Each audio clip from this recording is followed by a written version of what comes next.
2 दिवसीय बांग्लादेश यात्रा पर ढाका पहुंचे प्रधानमंत्री नरेंद्र मोदी का हुआ भव्य स्वागत। इस यात्रा से भारत और बांग्लादेश के संबंधों को मिलेंगे नए आयाम। बांग्लादेश मुक्ति संग्राम के 50 साल पूरे होने पर हो रही ये यात्रा कई मायनों में होगी ऐतिहासिक। प्रदेश में पंचायत चुनाव की तारीखों का हुआ ऐलान। सभी 75 जिलों में 4 चरणों में 15 अप्रैल, 19 अप्रैल, 26 अप्रैल और 29 अप्रैल को होगा मतदान। 2 मई को की जाएगी मतगणना। राज्य में चुनावी आचार संहिता हुई लागू। लखनऊ और गौतम बुद्ध नगर की तर्ज पर अब कानपुर और वाराणसी में भी पुलिस आयुक्त प्रणाली हुई लागू। मुख्यमंत्री योगी आदित्यनाथ की अध्यक्षता में कैबिनेट बैठक में लिया गया फैसला।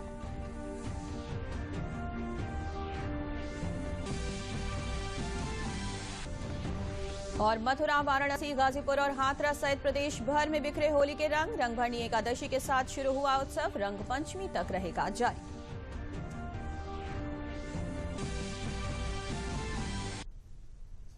नमस्कार, मैं हूं मोनिका चौहान और अब समाचार विस्तार से।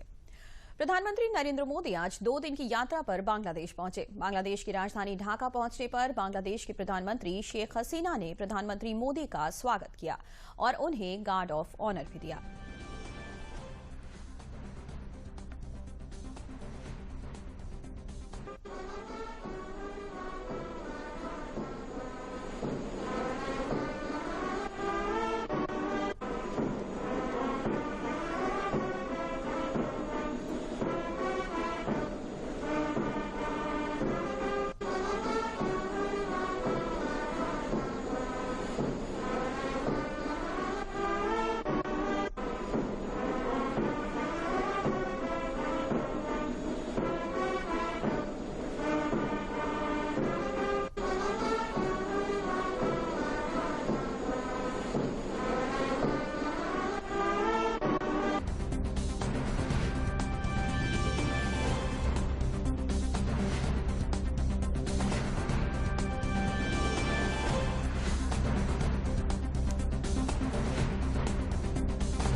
प्रधानमंत्री ने ढाका के सावर में स्थित शहीद स्मारक पहुंचकर विजिटर्स बुक में संदेश लिखकर अपने हस्ताक्षर किए। साथ ही प्रधानमंत्री ने शहीद स्मारक पर शहीदों को श्रद्धांजलि भी अर्पित की। प्रधानमंत्री नरेंद्र मोदी ने शहीद स्मारक पर एक पौधा भी लगाया। इससे पहले तत्कालीन भारतीय प्रधानमंत्री अटल बिहारी वाजपेयी ने भी अपने दौरे के अवसर पर शहीद स्मारक पर पौधरोपण किया था।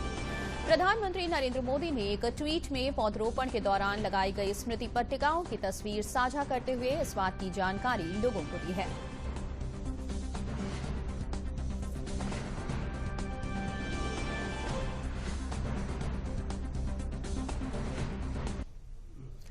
प्रधानमंत्री मोदी नेशनल परेड स्क्वाड पर आयोजित होने वाले बांग्लादेश की आजादी की 50वीं वर्षगांठ के जश्न में मुख्य अतिथि के रूप में शामिल होंगे।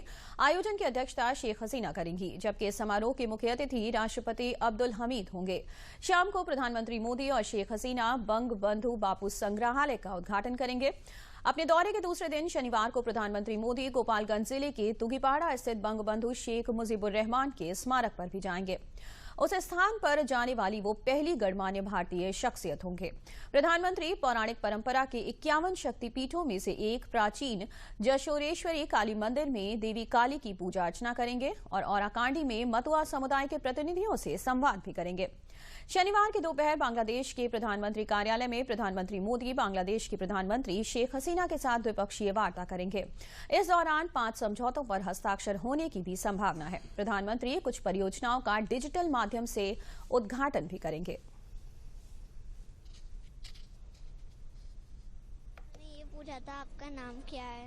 पीएम से आप लोग भी मिले, कैसा इंटरेक्शन रहा, क्या कैसी बातचीत हुई और क्या आप एक्सपेक्ट कर रहे थे और क्या उनकी बात और क्वालिटी आपको अच्छी लगती है? मुझे यहाँ बहुत अच्छा लगा। कोरोना का सिचुएशन होने के बाद भी वो रेड कार्पेट छोड़ के हमारे पास आके प्रधानमंत्री नरेंद्र मोदी की 2 दिवसीय यात्रा पर बांग्लादेश की राजधानी ढाका पहुंचने पर वहां के प्रवासी भारतीय समुदाय के लोगों ने उनका गर्मजोशी से स्वागत किया। प्रधानमंत्री मोदी ने भी उत्साहित लोगों को निराश न करते हुए प्रोटोकॉल तोड़कर उनसे मुलाकात की। इस मुलाकात से उत्साहित प्रवासी भारतीय समुदाय के महिला, पुरुष और बच्चों ने अपनी भावनाएं खुलकर व्यक्त की।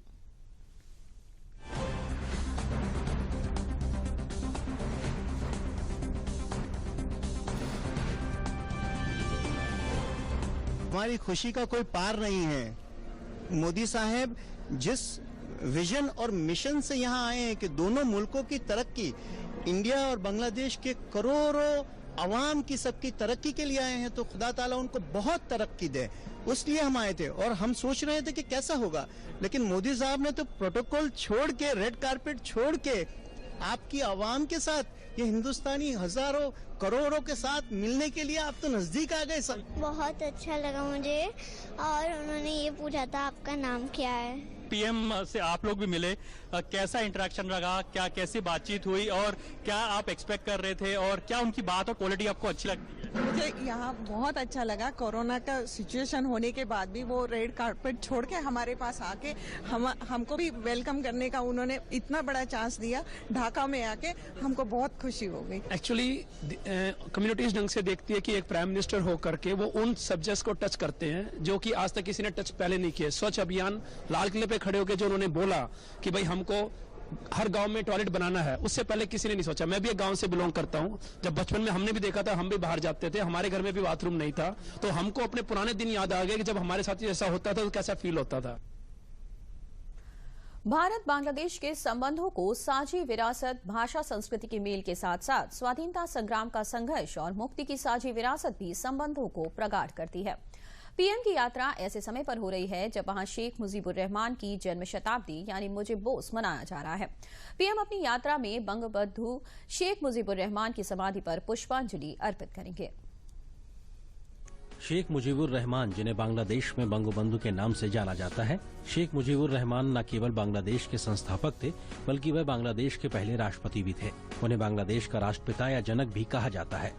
प्रधानमंत्री नरेंद्र मोदी की ये बांग्लादेश यात्रा ऐसे समय में हो रही है जब वहां शेख मुजीबुर रहमान की जन्म शताब्दी यानी मुजीब बोरशो मनाया जा रहा है। पीएम मोदी शेख मुजीबुर रहमान की जन्म शताब्दी के मौके पर उन्हें श्रद्धांजलि देंगे और कुछ अन्य कार्यक्रमों में मौजूद रहेंगे। बंगबंधु शेख मुजीबुर रहमान की समाधि तुंगीपारा में है, जहां शनिवार को प्रधानमंत्री मोदी जा रहे हैं। पीएम मुजीबुर रहमान की समाधि में जाकर पुष्पांजलि अर्पित करेंगे। पीएम मोदी की तुंगीपारा यात्रा से स्थानीय लोगों में काफी उत्साह है और लोग स्वागत की तैयारियां कर रहे हैं। हमने हमेशा भारत को एक अच्छे पड़ोसी देश के रूप में पाया है। हमारे स्वतंत्रता संग्राम में भारत का योगदान और सहयोग अनुकरणीय है और दुनिया के इतिहास में ऐसा उदाहरण कहीं देखने को नहीं मिलता है। इसीलिए हम बांग्लादेश के लोग सभी भारतवासियों का अभिनंदन करते हैं। भारतवासी के अभिनंदन जानाচ্ছি। बंगबंधु ने ही पाकिस्तान के खिलाफ युद्ध में अगुवाई की और पाकिस्तान से अलग होकर बांग्लादेश का गठन हुआ। इसके बाद वे पहले देश के राष्ट्रपति बने। उनका बचपन भी तुंगीपारा में ही बीता था। कहा जा रहा है कि दुनिया के किसी भी प्रधानमंत्री की बांग्लादेश के बंगबंधु की समाधि स्थल पर यह पहली यात्रा है। भारत बांग्लादेश के साथ रिश्तों को कितनी अहमियत दे रहा है, इसका पता इसी बात से चलता है कि हाल ही में भारत की ओर से साल 2020 के लिए प्रसिद्ध गांधी शांति पुरस्कार बंगबंधु शेख मुजीबुर रहमान को देने का फैसला किया गया।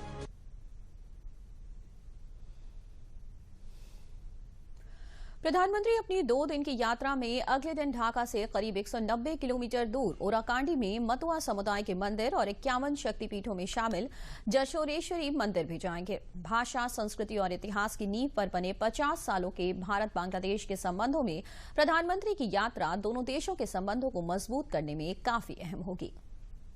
प्रधानमंत्री मोदी अपने 2 दिनों की बांग्लादेश यात्रा के दौरान व्यस्त कार्यक्रमों के बीच कुछ मंदिरों का भी दौरा करेंगे।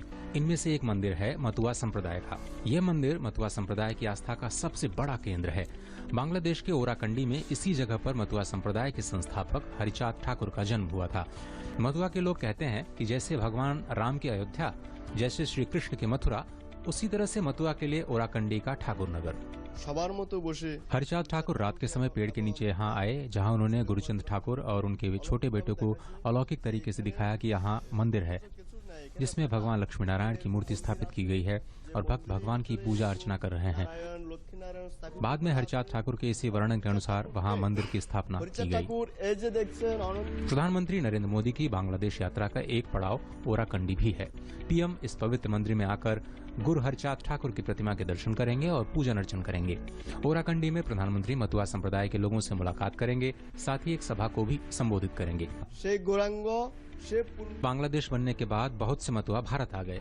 गुरु हरचांद ठाकुर ने भारत में मतुआ संप्रदाय का प्रसार भी किया। प्रधानमंत्री नरेंद्र मोदी अपनी यात्रा के दौरान जशोरेश्वरी काली मंदिर भी जाएंगे।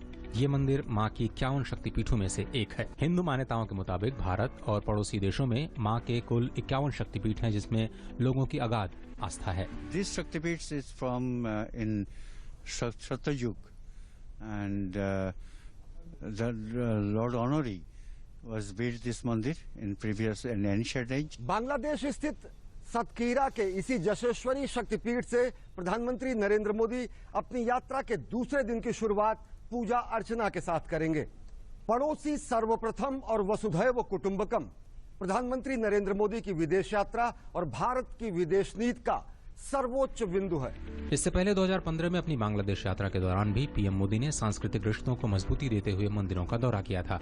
उस समय प्रधानमंत्री ने दक्षिणेश्वर मंदिर में मां काली का आशीर्वाद लिया था। साथ ही पीएम ने उस यात्रा में रामकृष्ण मठ का भी दौरा किया था। प्रधानमंत्री नरेंद्र मोदी की बांग्लादेश यात्रा कई मायनों में अहम है। भारत बांग्लादेश दोस्ती के लिहाज से ये यात्रा नए आयाम स्थापित करेगी, तो साथ ही यात्रा के सांस्कृतिक मायने भी हैं। बढ़ते हैं समाचारों में आगे, बात करते हैं पंचायती चुनाव की। उत्तर प्रदेश में पंचायत चुनावों की तारीखों का आज ऐलान कर दिया गया है। प्रदेश के 75 जिलों में 4 चरणों में पंचायत चुनाव होंगे। प्रदेश के राज्य निर्वाचन आयुक्त मनोज कुमार ने आज संवाददाता सम्मेलन में ये जानकारी देते हुए बताया कि पहला चरण 15 अप्रैल को, दूसरा चरण 19 अप्रैल को, तीसरा चरण 26 अप्रैल को और चौथे चरण का मतदान 29 अप्रैल को संपन्न होगा। सीतापुर की 3, गोंडा की 9, बहराइच की 1 ग्राम पंचायतों का कार्यकाल पूरा नहीं होने के कारण वहां चुनाव नहीं होगा। सभी 18 मंडल के एक जिले में पहले चरण का चुनाव कराया जाएगा। 2 मई को पंचायत चुनावों की मतगणना की जाएगी। चुनाव की तारीखों के ऐलान के साथ ही प्रदेश में आज से चुनावी आचार संहिता लगा दी गई है। 4 चरणों में इस बार ब्लॉकवार नहीं करके हम लोग चुनाव जनपदवार करेंगे। पहले फेज में 18 जिले हैं, दूसरे में 19 जिले हैं, तीसरे में 20 जिले हैं और चौथे में 18 जिले हैं। तो इन जिलों का मतदान एक दिन में समाप्त हो जाएगा। पहले चरण का मतदान जो है वो 15 अप्रैल को होगा, दूसरे चरण का 19 को होगा, तीसरे चरण का 26 को होगा, 26 अप्रैल को। ये सभी अप्रैल हैं, ये 15 अप्रैल, 19 अप्रैल, 26 अप्रैल और चौथे चरण का 29 अप्रैल को होगा। और मतगणना अगले महीने यानी मई महीने में 2 तारीख से प्रारंभ होगा। 3 अप्रैल से 2 मई तक ये कार्यक्रम चलेगा। इसमें पहले फेज का नामांकन जो है वो 3 अप्रैल को रखा गया है। नामांकन पत्रों की समीक्षा 5 अप्रैल को रखी गई है। उम्मीदवारी वापस लेने का दिनांक 7 अप्रैल रखा गया है। प्रतीक आवंटन भी उसी दिन सायंकाल 3 बजे के बाद किया जाएगा। फिर 15 को मतदान होगा और मतगणना जैसे कि मैंने बताया ये 2 तारीख को होगा।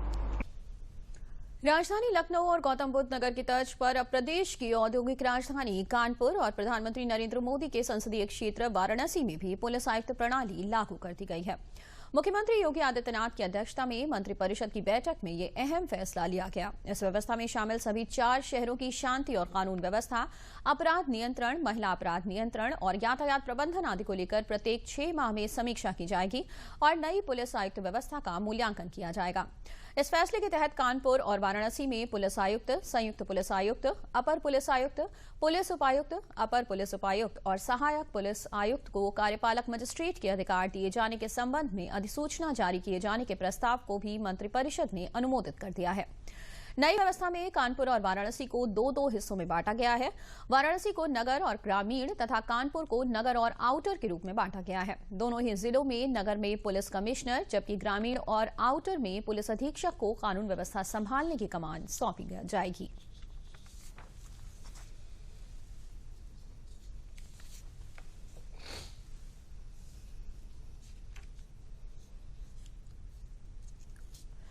मुख्यमंत्री योगी आदित्यनाथ की कैबिनेट में प्रदेश में 6 नए निजी विश्वविद्यालयों को स्थापित किए जाने की मंजूरी दे दी गई है। इनमें से 3 विश्वविद्यालयों को सशर्त मंजूरी दी गई है। उप मुख्यमंत्री डॉ दिनेश शर्मा ने बताया कि उच्च शिक्षा विभाग ने पिछले वर्ष मार्च 28 को निजी विश्वविद्यालयों की स्थापना के लिए आशय पत्र जारी किया था। उसके बाद लखनऊ, गोरखपुर, प्रयागराज, मिर्जापुर, फिरोजाबाद और मथुरा में भी 6 निजी विश्वविद्यालय स्थापित किए जाने को कैबिनेट की मंजूरी मिल गई है।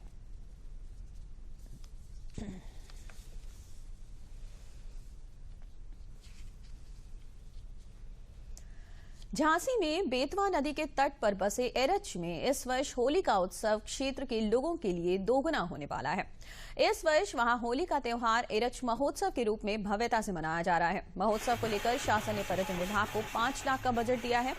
एक सामाजिक संस्था की मदद से यहां 25 से 29 मार्च 2021 के मध्य 5 दिवसीय होली एरच महोत्सव मनाया जाएगा। इसका शुभारंभ गुरुवार शाम को शोभा यात्रा के साथ हुआ। झांसी के गरौटा तहसील में स्थित एरच नगरी देश के प्राचीन स्थानों में से एक है। इसे पर्यटन नगरी के रूप में विकसित किए जाने को लेकर पर्यटन विभाग के द्वारा अनेक कार्य कराए जा रहे हैं। और आवाज लगाने लगे, कहा किसी को चूड़ी चाहिए तो चूड़ी ले लीजिए। तो ललका ने सुना, क्या हुआ भैया, जय किशन सुनो।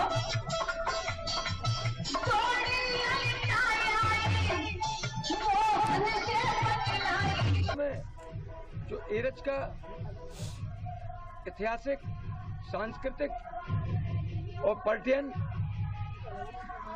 की दृष्टि से एक बहुत बड़ा महत्व है। भक्त प्रहलाद की इस नगरी में जो अभी तक केवल हम लोग नाम सुनते थे, बुंदेलखंड क्या प्रदेश और क्या देश, सभी जगह एरच होली महोत्सव आज विधानसभा के अंदर अपन ने इस मामले को उठाया और इस सरकार के मुखिया योगी जी के समक्ष अपन ने ये बात रखी, तो उन्होंने शर्त स्वीकार करके कि एरच महोत्सव भव्य तरीके से बुंदेलखंड में पर्यटकों की संख्या को वृद्धि की दृष्टि से या यहाँ पर टूरिज्म को प्रमोशन की दृष्टि से इस बार एरच में होली महोत्सव का भी आयोजन विभाग द्वारा वित्तीय मदद की सहायता से किया जा रहा है। ये महोत्सव प्रत्येक वर्ष होली के अवसर पर कराया जाता है। इस महोत्सव का आयोजन एरच महोत्सव समिति है, जो भक्त प्रहलाद जन कल्याण समिति के माध्यम से होता रहा है। पहली बार पर्यटन विभाग इसमें वित्तीय मदद कर रहा है। इस साल हमने 5 लाख का अनुदान दिया है इसमें हम बुंदेलखंड के पारंपरिक लोक नृत्य, यहाँ के कुजीन, यहाँ का पर्यटन स्थलों की विशेषता, उसके संबंध में एक प्रदर्शनी तथा स्थानीय कलाकारों को एक मंच देंगे, जिससे यहाँ के कलाकारों को एक रोजगार का भी अवसर मिल सके और यहाँ की कला को पब्लिक के बीच में, लोगों के बीच में, जनमानस के बीच में लाया जा सके। रंगभरनी एकादशी पर मथुरा में भगवान श्री कृष्ण की जन्मभूमि पर गुलाल और पुष्प वर्षा के बीच परंपरागत लठमार होली का आयोजन हुआ। रंगों से सराबोर श्रद्धालुओं ने श्री कृष्ण जन्मभूमि पर ठाकुर जी के विग्रहों के साथ होली खेली। मंदिर परिसर में फूल, गुलाल, हंसी ठिठोली, अबीर गुलाल और लाठियों के कलात्मक प्रदर्शन के साथ खेली गई होली का आनंद देश विदेश के श्रद्धालु और पर्यटकों ने उठाया। होली के गीत गाते हुरियारे गोपियों, वेशधारी महिलाओं को होली के गीत गाकर रिझाते नजर आए। होली पर परंपरा, आस्था और भक्ति के रंग में पूरा ब्रज डूबा हुआ है। रंगभरनी एकादशी पर महोत्सव का शुभारंभ गणपति और ब्रज की वंदना के साथ गुरु शरणानंद ने रसभरी सरकार और प्रियाजू यानी राधा कृष्ण को पुष्पार्चन और आरती के साथ किया।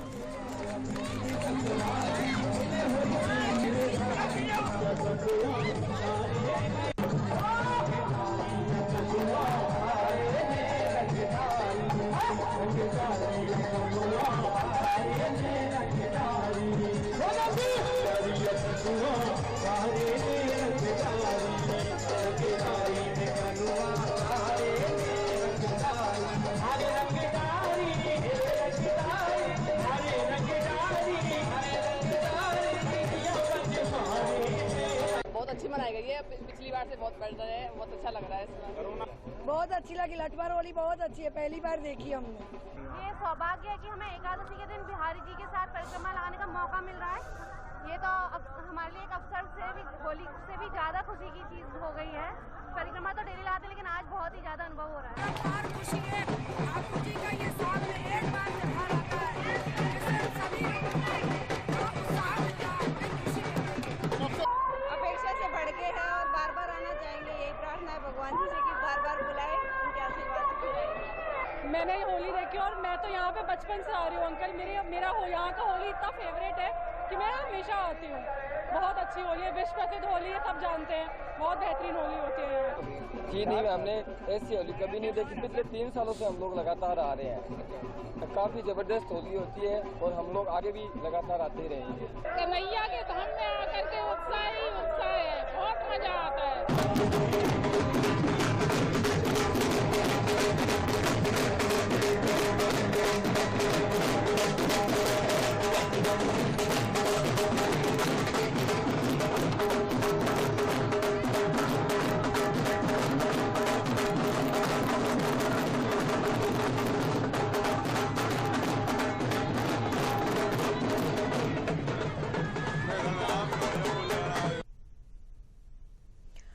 होली रंगों का त्योहार है और इसे मनाने के लिए रंग और गुलाल की जरूरत होती है। हाथरस जिला देश में रंग और गुलाल की बड़ी मंडी है।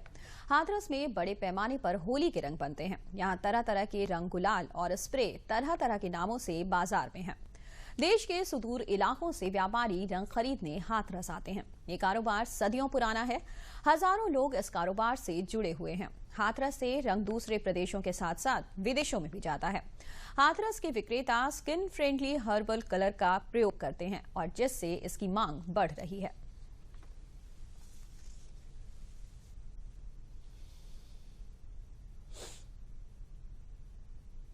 सबसे बेस्ट है हाथरस का ही रंग। इसके मुकाबले कोई रंग नहीं है। हर्बल वगैरह सब जाते, गुलाल वगैरह सब एकदम बेस्ट है। इसके मुकाबले कोई रंग है ही नहीं। इसका होली रंग का व्यापार सदियों पुराना है। ये शुरू से कुटीर उद्योग रहा है, लेकिन धीरे धीरे करके ये ऑर्गेनाइज सेक्टर होता जा रहा है। यहाँ ज़्यादा लोग इस व्यापार में जुड़े हुए हैं। हाथरस से रंग पूरे हिंदुस्तान में जाता है, यहाँ तक कि विदेशों में भी जाता है। हाथरस के रंग गुलाल अगर हिंदुस्तान की बात करें तो किसी भी शहर में आप जाएंगे और अगर किसी को भी हाथरस होली खेलनी है तो शायद हाथरस का नाम जरूर उसके सामने आएगा। इसके अलावा वर्ल्ड वाइड बात करें तो हम कम से कम 20 से 25 कंट्री में हम लोग खुद डायरेक्ट एक्सपोर्ट भी करते हैं। खासियत क्वालिटी है इसकी। जो क्वालिटी हम लोग बनाते हैं खासतौर से उसको हाइजीन तरीके से बनाते हैं। प्योर स्टार्च के हम लोग कलर बनाते हैं। डायरेक्ट की बात करें अगर तो मान के चलिए अगर पूरी कलर इंडस्ट्री है तकरीबन काफ़ी छोटे मतलब कुछ बड़े लेवल की है, कुछ छोटे लेवल पर भी है। तो 2 से 2.5 हज़ार लोग मेरे ख्याल से मुझे उम्मीद है कि लगे होंगे हाथरस में। देश में कोरोना के मामले इस बीच लगातार बढ़ रहे हैं, जिन्हें देखते हुए केंद्र सरकार द्वारा आने वाले त्योहारों में खास सावधानी बरतने की अपील की गई है। विभिन्न राज्यों ने दिशा निर्देश भी जारी किए हैं, जबकि मध्य प्रदेश में अब 7 शहरों में रविवार को पूरा लॉकडाउन रहेगा। वहीं अगले आदेश तक रेस्तरां में खाने पर प्रतिबंध लगा दिया गया है। अब वहां सिर्फ खाना पैक कराने की ही सुविधा रहेगी। इसी तरह अगले आदेश तक प्रदेश में सिनेमाघर भी बंद कर दिए गए हैं। देश में कोरोना के बढ़ते मामलों के बीच केंद्र सरकार ने स्पष्ट किया है कि हालांकि देश के 18 राज्यों में कोरोना वायरस में 771 म्यूटेशन यानी बदलाव देखे गए हैं, लेकिन संक्रमण के बढ़ते मामलों का वायरस की नई किस्म से कोई संबंध नहीं है और इस वायरस में ये बदलाव सामान्य प्रक्रिया है, जिससे घबराने की जरूरत नहीं है। आज तक कोई भी लिंकेज ऐसा स्टैब्लिश नहीं कर पाए हम जिसमें कि हम ये कहें कि ये सर्ज जो हमें विभिन्न शहरों में देखने को मिल रही है, इसका कारण डायरेक्टली सिर्फ म्यूटेशन है। मैं आपको यहाँ पे और डिटेल में बताना चाहूंगा कि सर्ज के तमाम कारण होते हैं, जिनमें मुख्य कारण है हमारी ससेप्टेबल पॉपुलेशन का पूल होना। जिन शहरों में हमारा ससेप्टेबल पॉपुलेशन का पूल बड़ा है, उन पॉपुलेशन को जब भी वो कोविड अप्रोप्रिएट बिहेवियर से अपने आप को अपना गार्ड लोअर करेंगे या अपने आप को उसके ये सोचेंगे कि अब ये पेंडेमिक फैटिग आ गया, हम ये मास्क नहीं पहने, अब तो सब कुछ खत्म हो गया, तब जब भी उनका वायरस से एनकाउंटर होगा उनको इन्फेक्शन होगा। साथ ही बुधवार को की गई प्रेस कॉन्फ्रेंस में ये भी स्पष्ट किया गया है कि कोविशील्ड पूरी तरह से सुरक्षित है और इसकी पहली और दूसरी खुराक के बीच का अंतराल 4 से 6 सप्ताह से बढ़ाकर 4 से 8 सप्ताह तक कर दिया गया है। ये वैक्सीन बेहतर परिणाम देती है अगर दूसरी खुराक पहली खुराक के बाद 6 से 8 सप्ताह में लगवाई जाए। वहीं देश में अब तक 5 करोड़ 8 लाख से ज्यादा लोगों को टीका दिया जा चुका है और 1 अप्रैल से 45 से ऊपर के आयु वर्ग के लोगों के लिए टीकाकरण लागू होने से इसमें और रफ्तार आएगी, जिसमें निजी क्षेत्र से भी आगे बढ़कर अहम भूमिका निभाने की सरकार ने अपील की है। सरकार ने एक बार फिर साफ किया है कि देश में वैक्सीन की पर्याप्त मात्रा उपलब्ध है। वहीं देश में फिलहाल कोविड के 3,68,457 सक्रिय मामले हैं। बढ़ते मामलों को देखें तो 2 राज्य महाराष्ट्र और पंजाब चिंता का विषय बने हुए हैं। पिछले 24 घंटों में महाराष्ट्र में 28,000 से ज्यादा मामले सामने आए हैं, जबकि पंजाब में कुल जनसंख्या के अनुपात में मामले बहुत ज्यादा आ रहे हैं। यहां पिछले 24 घंटों में 2,000 से ज्यादा नए मामले सामने आए हैं। ज्यादातर नए मामले देश के जिन 10 जिलों में केंद्रित हैं, उनमें से 9 महाराष्ट्र में ही हैं। लेकिन गुजरात, मध्य प्रदेश, कर्नाटक और तमिलनाडु में भी संक्रमण की दर बढ़ रही है, जिसे देखते हुए शनिवार को इन राज्यों के संबंधित अधिकारियों के साथ केंद्रीय स्वास्थ्य मंत्रालय अहम बैठक कर हालात का जायजा लेगा। एक्टिव केसेस जो 3.14% हैं या 3,68,457 हैं, ये एक्टिव केसेस कहाँ केंद्रित हैं? इसका अर्थ ये हुआ कि देश में जो 10 जिले हैं जहां मैक्सिमम एक्टिव केसेस केंद्रित हैं, उनमें से 9 जिले महाराष्ट्र राज्य के हैं और 1 जिला कर्नाटक राज्य का है। कोरोना के बढ़ते मामलों को देखते हुए स्वास्थ्य मंत्रालय ने सभी राज्यों को पत्र लिखकर गृह मंत्रालय के उस आदेश का पालन करने को कहा है, जिसमें कोविड से निपटने के लिए प्रभावी कदम उठाए जाने को कहा गया है। स्वास्थ्य मंत्रालय ने ये भी कहा है कि आने वाले दिनों में त्योहार, होली, शबे बारात, ईस्टर, बिहू, ईद उल फित्र में भीड़-भाड़ न होने दें। स्थानीय स्तर पर सख्ती बरती जाए। अगर कोई इसका उल्लंघन करता है तो आपदा प्रबंधन कानून 2005 की सेक्शन 22 के तहत कदम उठाए जाएं। लोगों को मास्क पहनने, 2 गज की दूरी का पालन करने और हाथ साफ करते रहने के लिए जागरूक करते रहें। विभिन्न राज्यों ने भी इस संदर्भ में कदम उठाने शुरू कर दिए हैं। कोविड महामारी के बढ़ते मामलों के कारण दिल्ली में त्योहारों पर सार्वजनिक रूप से मनाए जाने वाले कार्यक्रमों पर रोक लगा दी गई है। दिल्ली आपदा प्रबंधन प्राधिकरण ने आदेश दिया कि होली, नवरात्रि, शबे बारात जैसे आगामी त्योहारों के दौरान राष्ट्रीय राजधानी में सार्वजनिक रूप से समारोह नहीं मनाए जाएंगे।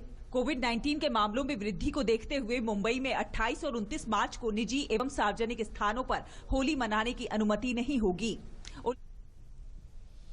और कोविड के बढ़ते मामलों के बाद भी बाजारों में लोग बिना मास्क के निकल रहे हैं। सरकारी निर्देशों का अनुपालन लखनऊ में ही सुनिश्चित नहीं हो पा रहा है। महानगर में लगने वाली साप्ताहिक बाजार का जायजा लेने पर अधिकतर लोग बिना मास्क और 2 गज की दूरी के पालन के बिना ही खरीदारी करते देखे गए।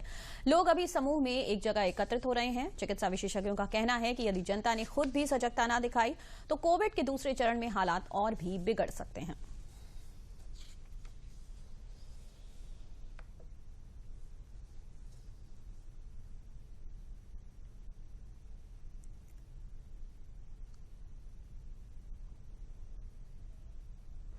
देश में युद्ध स्तर पर कोविड टीकाकरण अभियान के तहत 5 करोड़ 46 लाख से ज्यादा कोवैक्सीन की खुराक दी जा चुकी है। कोविड-19 टीकाकरण के 69वें दिन 15,20,000 से अधिक वैक्सीन की खुराक दी गई। बात करें कोरोना के मामलों की तो 6 राज्यों महाराष्ट्र, पंजाब, केरल, कर्नाटक, छत्तीसगढ़ और गुजरात में प्रतिदिन कोरोना के नए मामलों में बढ़ोतरी दर्ज की जा रही है। एक दिन के भीतर नए मामलों में इनका योगदान 80.63% रहा है।